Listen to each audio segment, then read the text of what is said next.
1960 کی دہائی میں field marshal general Ayub Khan کا مارشل لا اپنے عروج پر تھا، تو اس وقت قائد اعظم کی بہن محترمہ فاطمہ جناح کے علاوہ کوئی ایسی شخصیت موجود نہیں تھی جو جنرل ایوب خان کو ٹکر دے سکے، اور ملک کے جمہوریت پسند لیڈروں کی شدید خواہش تھی کہ فاطمہ جناح جنرل ایوب خان کے اعلان کردہ ریفرینڈم میں بھرپور طریقے سے ان کا مقابلہ کریں، مگر فاطمہ جناح ملکی سیاسی حالات سے شدید مایوس تھیں اور سیاسی طور پر متحرک ہونے کی خواہش مند نہیں تھیں۔ اس حوالے سے پاکستان کے سابق وزیر اعظم اور سینئر سیاستدان مرحوم میر ظفر اللہ خان جمالی کا دعویٰ ہے کہ فاطمہ جناح کو کوئی بھی راضی کرنے میں کامیاب نہیں ہو رہا۔ پھر ان کے چچا میر جعفر خان جمالی نے فاطمہ جناح کو ایوب خان کے خلاف میدان میں اترنے کے لیے راضی کر لیا، اور پھر جب مادر ملت محترمہ فاطمہ جناح ایوب خان کے خلاف اپنی انتخابی مہم کے سلسلے میں ان کے علاقے میں آئیں تو میر ظفر اللہ جمالی محافظ کے طور پر ان کے ساتھ تھے اور بعد میں ان کے پولنگ ایجنٹ بھی مقرر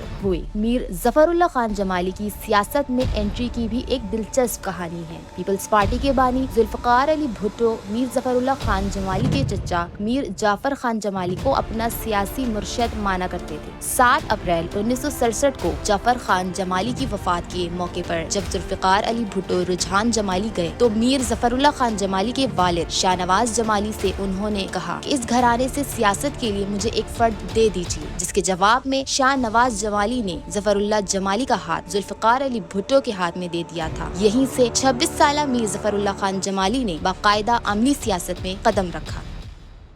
اور دسمبر 1970 میں ملک کی تاریخ کے پہلے جنرل الیکشن میں پیپلز پارٹی کے ٹکٹ پر حصہ لیا، تاہم اس میں وہ کامیابی حاصل نہیں کر سکے۔ انہیں سردار چاکر خان نے شکست دی۔ اس الیکشن کے بعد مشرقی پاکستان الگ ہو کر بنگلہ دیش بنا، تو 1972 میں جمالی کو بلوچستان کی عارضی کابینہ میں صوبائی وزیر داخلہ اور وزیر خوراک، اطلاعات اور پارلیمانی امور مقرر کیا گیا۔ اس کے بعد وہ 1977 کے عام انتخابات میں پاکستان پیپلز پارٹی کے ٹکٹ پر بلوچستان اسمبلی کے رکن منتخب ہوئے اور صوبائی کابینہ میں صوبائی وزیر بھی رہے۔ انہوں نے مختصر طور پر خوراک، اطلاعات، قانون اور پارلیمانی امور کے محکموں کے قلمدان سنبھالے، مگر دلچسپ بات یہ ہے کہ جب ذوالفقار علی بھٹو کا تختہ الٹ کر جنرل ضیاء الحق نے اقتدار پر قبضہ کیا اور ملک میں مارشل لا نافذ کر دیا تو میر ظفر اللہ خان نے نہ صرف پیپلز پارٹی چھوڑ دی بلکہ وہ ان سیاست دانوں میں شامل ہو گئے جو ضیاء الحق کا ساتھ دے رہے تھے۔ اس کے بعد جمالی کو ضیاء الحق نے وفاقی کابینہ میں وزیر مملکت مقرر کر دیا۔ اس کے بعد جمالی 1985 کے